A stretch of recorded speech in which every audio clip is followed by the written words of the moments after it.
Okay, so we're going to have a look at adding a new gallery to our website using the Nextgen Gallery plugin. So if we look at this dummy site that I've got up here and we click on Gallery, you can see one that I've previously added, and as you click on the gallery image, it automatically opens up with the title of the image and a preview and next button so that we can go through the gallery. Now you can add as many different galleries as you want. They don't have to be just 5 images. You can have as many as you want. Just bearing in mind that the more images that you have in your gallery, then the longer the load time will be of your page. So I like to try and restrict the amount of images to around about 20 to 30, depending on the size of the image. Now the images have been resized to around 800 pixels wide. This way they'll display in a reasonable size in the page without your viewer having to scroll up and down the page to actually see the full image. So that's a nice size to actually display the images at. So if I just have a quick look here, I've got this folder of images that I've got on my desktop that I've resized previously. So I've resized these to 800 pixels wide and just let them automatically resize the height based on the aspect ratio of the image. So what we're going to do is use these images and add a new gallery to our website. So the first thing I need to do is actually zip or compress this folder so that I can upload it into my website. So I'm on a Mac computer here, but the process is pretty much similar for a PC. If I right click on my folder, I can compress. So compress or zip. So I'm just zipping that up. Now it's created a new zip folder here, and that's what I'm going to be using to actually upload into my website. So if I open the site again, now I'm going to flip over to the backend tab, and the first thing I'm going to do is actually what we'll do is we'll have a look at the gallery plugin here. So if you're arriving in the backend at the dashboard and you scroll all the way down, you've got gallery.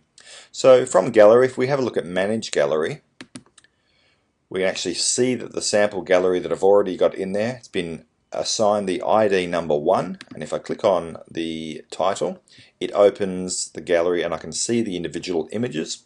From here I can give the images a new name.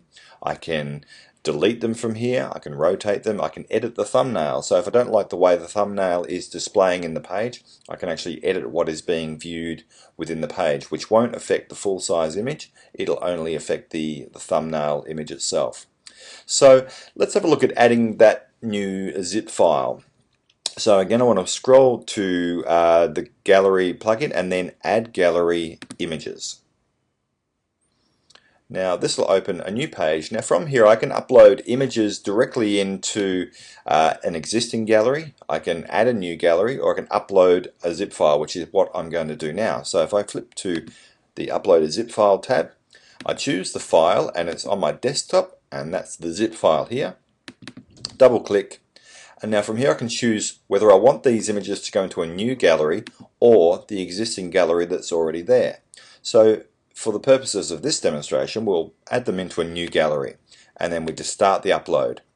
Now it'll take a little while depending on how many images you've got in there, and it'll create the thumbnails, and then it's done. You can see that we've got zip files successfully unpacked, and we've got a gallery of resized images successfully created, 5 pictures successfully added. Okay, so that's all we need to do. Now if we go into manage gallery, we can see that this gallery, the new one, has been assigned the ID number 2. So it's important to remember what the ID number is, because you'll be requiring that when you add it to a page. So let's now go and create a new page, and we'll add this gallery to it. So we'll go to pages, add new, and I'm just going to call this new gallery. I'll ensure that my page is set to a full width, and from here all we need to do is click within the edit area under the visual tab, and then we click on this little, looks like 2 pictures overlapping each other. That's the Nextgen Gallery plugin. So we just click on that, and from here we can select the gallery that we want to add, and you can see I've got my resized images gallery there, and you've got a choice to show as an image list, which is what I've previously used in the existing gallery page. You've got a slideshow, which shows you a single bigger image, and then you've got the image browser, which is a smaller image that allows you to view through thumbnails. Now I'm going to just use the image list, and I'm going to insert. Now you can see all it's done is added this little short code here. It's saying Nextgen Gallery or NG Gallery ID equals 2. So once you've added this, if you decide, oh, that's the wrong gallery, I can simply go and change the ID number to the respective one that I want. Okay, so really from that point here we're done. All I need to do is now click Publish. And now if I go over to my live site and I just refresh the browser, you can see now it's added my new gallery title in the navigation, and if I click on that, we now have my new gallery installed in there. So you can see as I click on them and open them up, they open up. Now if I want to edit the title, like some of these haven't got a title, I noticed that the very first image, rather than displaying the title, actually displays the type of camera that it was shot on. So what you could do is flip back over to the back end of the site, go to Gallery and then Manage Gallery. Now we click on the gallery that we want to edit, and now you can see here this is the image that was displaying that title. So I could just simply change this to Sunset. Might call this one Pub 2.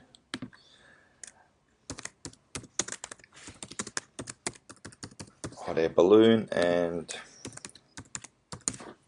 camels. I think they're camels. Okay, and then all we do is just pop a little tick in so that it selects all of these and save changes.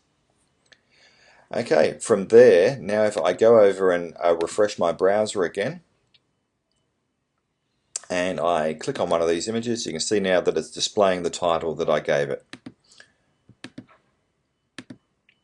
And that's pretty much it. So what if I want to add a new image to this gallery? So I can go from this back-end section. As I mentioned before, I can delete an image. So say I delete this hot air balloon out. Okay, and I'll save the changes. I'll go back to my live site and refresh. Now you notice now it's taken out my hot air balloon picture. Okay, but presume I want to add a new picture in, which is, again, go back over to the back end of the site. We go to Add Gallery or Images. And now in this case, I'm just going to stay on the Upload Images tab. I'm going to select the image that I want to add, and I'll go into my resized image folder. I'll just pop that hot air balloon image back in. Choose.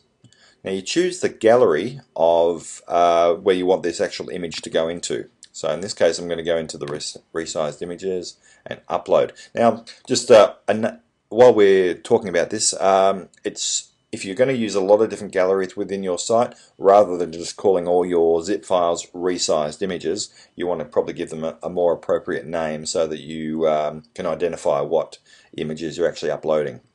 But this is just for the purposes of showing you how to do it. And that's now done. You can see that we've added that one picture, and if I flip back over to my live site and I refresh the browser, you can see now that it's added it back into the gallery. So Nextgen Gallery is very easy. You can have multiple galleries on the same page. So as an example, if I went back to my page here and I go into my new gallery, I could literally just copy this whole shortcode, just paste it underneath and just change the, let's see, we'll go to this first one and we'll make the ID number 1. So we've got the gallery, the sample gallery, and then the new resized images gallery. I update, and now if I refresh the browser, you can see now that I've got 2 separate galleries in the page. So it's really easy to control, and you know, the images look really nice when they blow up. So again, resize your images to 800 pixels wide, and they should be 72 dpi, okay, not 300 dpi. 300 dpi is reserved for print resolution, whereas the website resolution is 72 dpi. So ensure that your images are 800 pixels wide at 72 dpi, and you can't go wrong. Okay, so that's Nextgen Gallery. Thanks for watching.